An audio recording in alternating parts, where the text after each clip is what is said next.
Those who come in compact cars like cheap customers just leave. For my mom's 60th birthday, I decided to take her and my daughter to a fancy restaurant that's known to be always booked. But there was unexpected trouble at the restaurant. The restaurant manager started making fun of us, calling us poor. Then, let's just leave. My mother, clearly angry, spat those words. But the manager just smirked.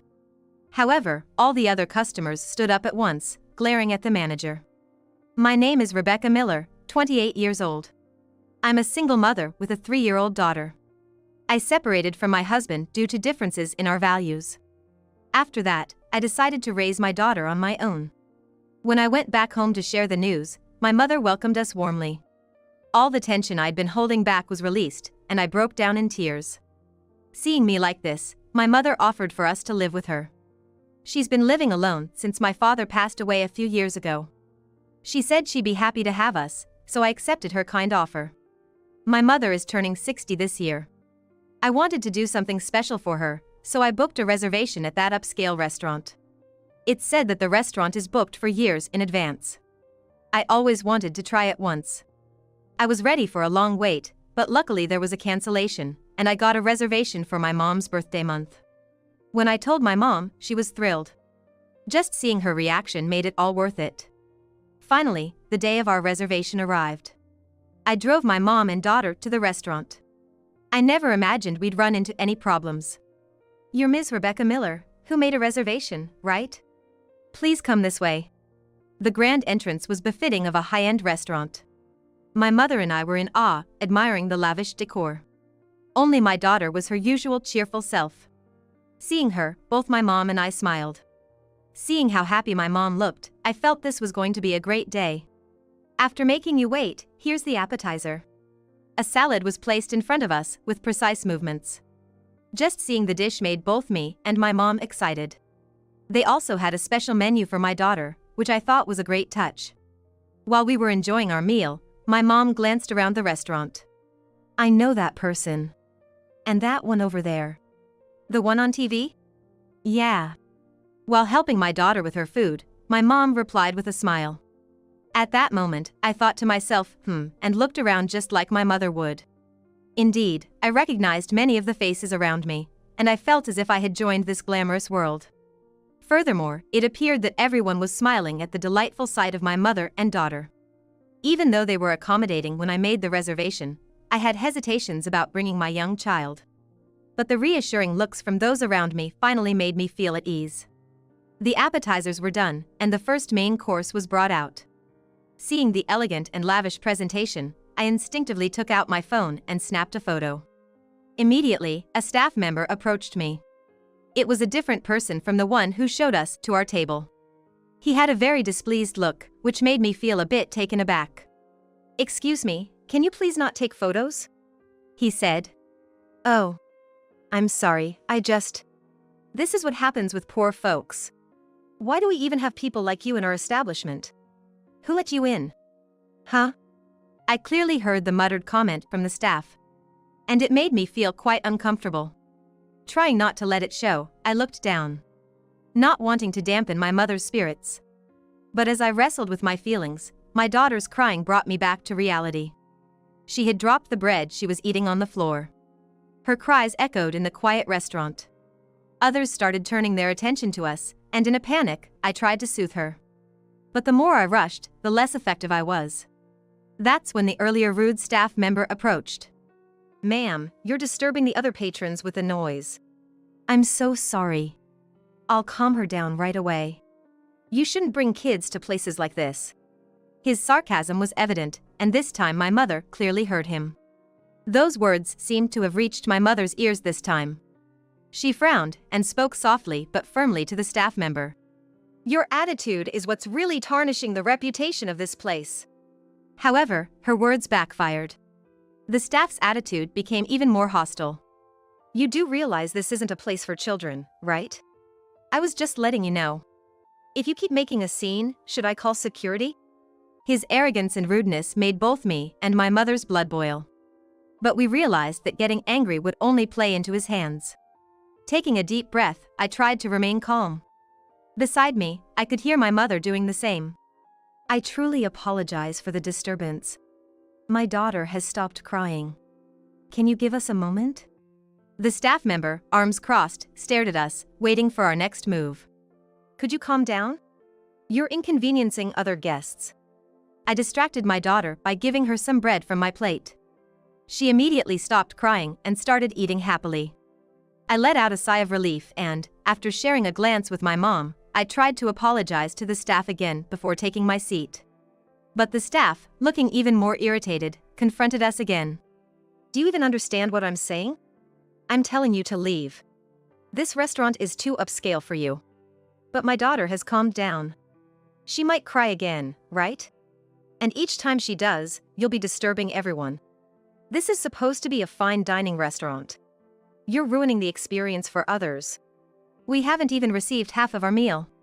We've already paid in advance, and we informed the restaurant about my daughter when we made the reservation. There shouldn't be a problem.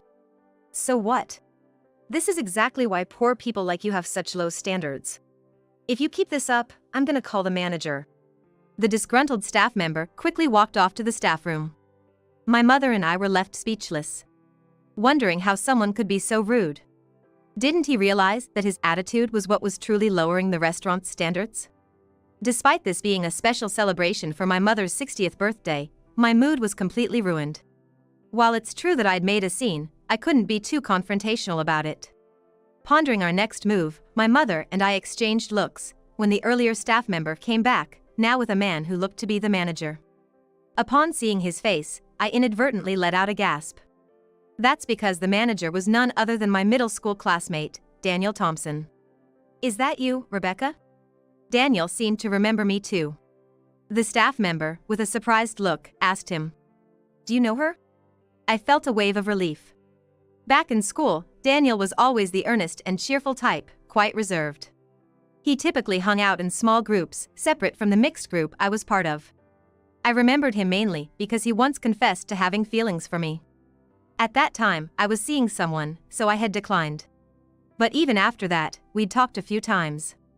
I thought Daniel would have addressed the staff's behavior. "Oh, Rebecca was my classmate. By the way, Rebecca, are you sure you should be here?" "What do you mean?" "I heard the rumor, you know. You're a single mom now, right? People say single moms are usually broke. My restaurant is high-end. It'd be a problem if you said you couldn't pay later." Daniel looked at me with a mocking smile, sizing me up without any restraint. I was taken aback, blinking in disbelief. I had remembered him as a kind soul in middle school. It seemed he had changed a lot. "How can you say that? I made a reservation and paid in advance." "Right. You've always been headstrong, haven't you? Maybe that's why your husband got tired of you? You gotta know how to flatter sometimes." "What does that have to do with anything? Why does it matter? Isn't that your compact car outside? What if it is?" When I replied with a hint of irritation, Daniel chuckled. "People who drive compact cars can leave." "What?" I was genuinely shocked by Daniel's statement. "Didn't you notice when you parked? No one else drives a compact car here. Everyone's driving Mercedes or something similar. Aren't you embarrassed to be so out of place?" He looked at me with utter contempt. It seems the Daniel who once said he liked me was long gone. His change was so baffling. He sized us up with a look of disdain. "You look downright poor. Not fitting for my restaurant. You get that the staff was right, so why don't you just leave?" I began to get irritated by the treatment, as if they were lecturing us, as if we were making a fuss and refusing to leave the store. After all, we had made a reservation and paid. We had every right to dine there. Judging people based on appearances was something I could never imagine the old Daniel doing. But after all he said, there's no reason for my mom and me to stay. The food might be good, but we don't want anything to do with a restaurant that has disrespectful staff and a manager. "Daniel, you've changed. If you're going to be like this, we're leaving." When I said that, he seemed satisfied. "I'm living the dream. I'm definitely better off than you now. Don't think you can just casually call me by my first name. It's a shame you've changed." When I said that, Daniel smirked. "That's because you rejected me. Making fun of me even though you're not that pretty. Well, at least I'm happier now. Isn't it refreshing?" He cheerfully said that and high-fived a nearby staff member. Both of them laughed. Apparently, Daniel still held a grudge about being rejected back in the day. Realizing that made his horrible attitude make sense to me. Humph. Say whatever you want. I'm surely happier than some guy who still holds a grudge from so long ago. I have a wonderful daughter and a kind mother. Let's go, Mom.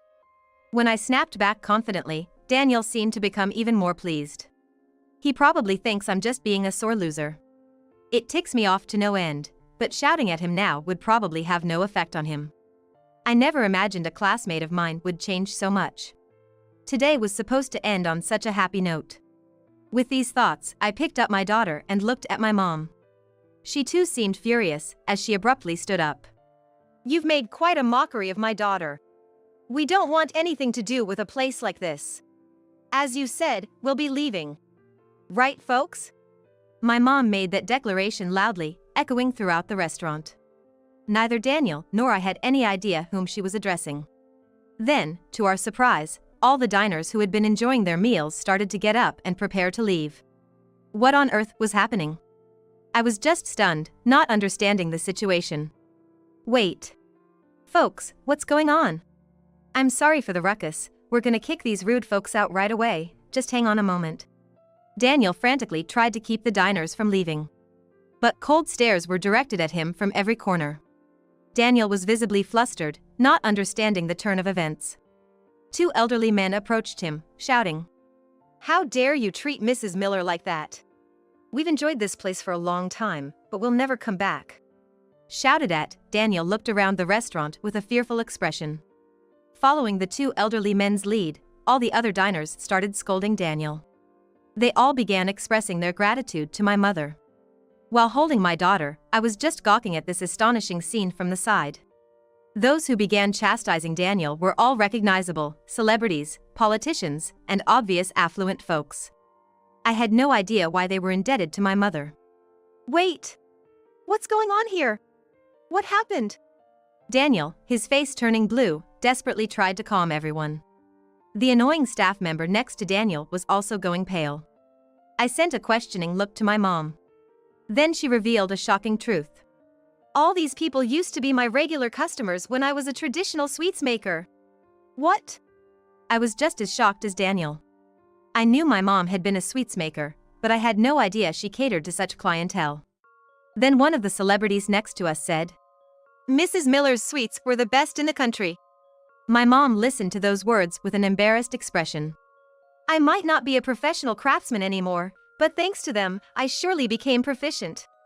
I'm truly grateful. In that sense, the customer is truly a god. Hearing that, I felt my mother's greatness deeply. Daniel looked completely taken aback, holding his breath and tensing up. My mom approached the stunned Daniel and spoke in a calm tone. You also need to cherish your customers. This store is precious to you, isn't it? At my mother's words, Daniel growled in response. He seemed totally on the defensive. Still, trying not to be outdone, he feigned confidence. Hey, quit it! What's this about the customer being God? Such an outdated way of thinking isn't popular nowadays. Daniel's scream, which could be taken as a cry of anguish, echoed across the floor. Yet, my mom didn't even flinch. You think caring for the customer is just a passing trend? Hearing this, Daniel choked back his words. He seemed intimidated by my mom's firm stance.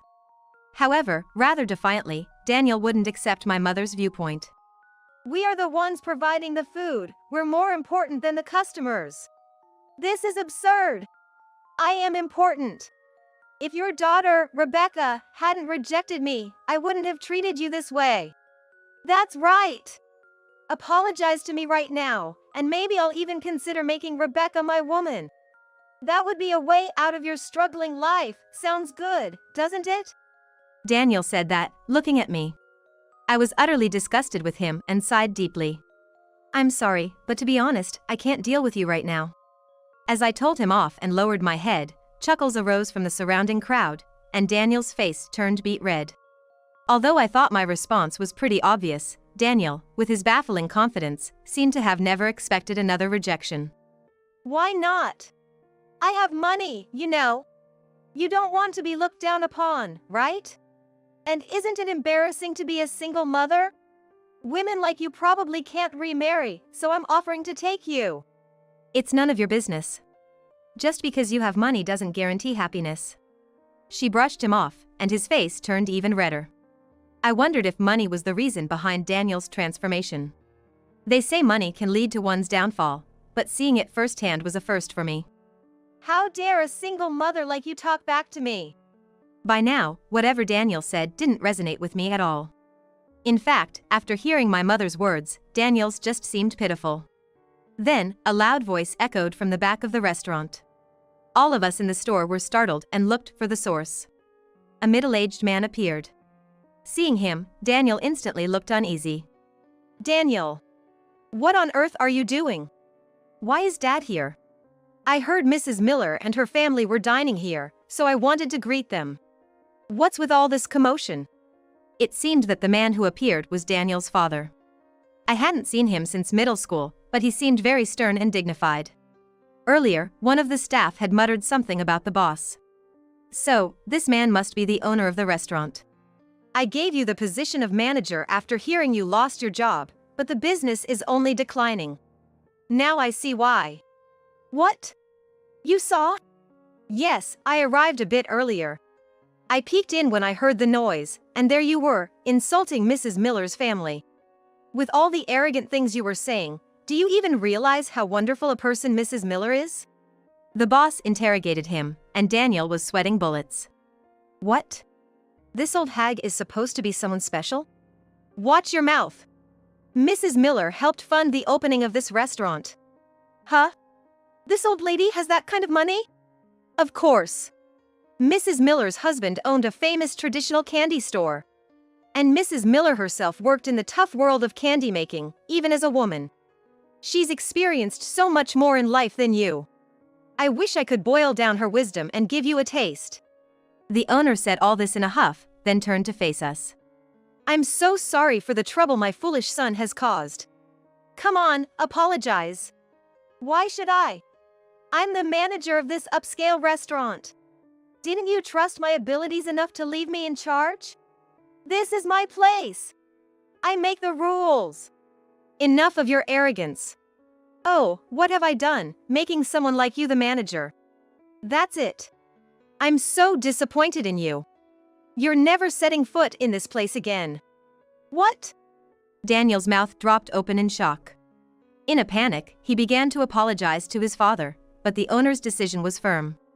You're apologizing to the wrong person. You should be apologizing to Mrs. Miller and her family. Please, I'm so sorry. I've finally made it and I don't want to lose it all over something like this. And you're still going on about that? You unbelievable guy. The owner shrugged in sheer disbelief, his face showing obvious shock. Of course, he'd be feeling this way. No one would want to find out their child was so arrogant and disrespectful. If my daughter had been like that, I would have made the same decision as the owner. We all glared coldly at Daniel. The owner then began to share the story of how Daniel started working at the upscale restaurant. Apparently, Daniel used to work at a renowned hotel. But he racked up debts from gambling, and debt collectors caused chaos at the hotel, resulting in his firing. Lost and desperate, Daniel returned home to his father, who worked at an upscale restaurant, and begged for a job. At the time, Daniel's father had been offered a promotion to become the CEO of the company. So he decided to leave the upscale restaurant to his son and oversee several other restaurants in the same chain. At first, Daniel worked sincerely, and the owner had peace of mind. However, sales at Daniel's restaurant began to drop significantly. The owner had been trying to figure out the cause for a long time. I've received complaints about Daniel's terrible attitude from the staff. But there was no evidence.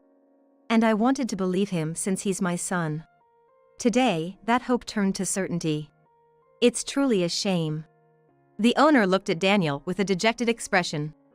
Daniel, looking as if he'd been struck by lightning, began to apologize desperately. Dad, please forgive me. I've been doing my best, haven't I? Rebecca, please say something to my dad for me. What exactly should I say? We were classmates, remember? For old time's sake. After how you acted, you're really something. You truly are the worst. No way! Seeing the disdain in my eyes, Daniel looked even more dejected. Both my mother and I were so taken aback that we just sighed. After that, Daniel lost his position as the manager of a high-end restaurant and was disowned by his father, leaving him without a home to return to. It was later revealed that Daniel had accumulated new debts he had kept hidden. Despite earning a good salary, he spent almost all of it on gambling, treating his staff poorly almost daily. However, he favored one particular staff member who always gave us a hard time. That's because this staff member was Daniel's junior from his college days. It seems hiring him was also on Daniel's orders. Given this junior's problematic work attitude, it seems he was kicked out of the restaurant along with Daniel. Having lost everything, Daniel delved even deeper into gambling to drown his sorrows. Now, he seems to be struggling to pay off his debts. He's really not a good person at all. My mother's 60th birthday celebration got ruined, so we gathered all the people who were at the restaurant that day and later rented a room in a hotel for a party. That hotel was owned by Daniel's father, who generously let us use a room for free as an apology. I made many friends there. And I realized just how much people loved my mother. Everyone there had met her when she worked as a traditional sweet maker, coming to her shop to buy sweets as gifts. The fact that she still has connections to this day is probably because she's such a charming person. I too want to emulate my mother and become a mother my daughter looks up to.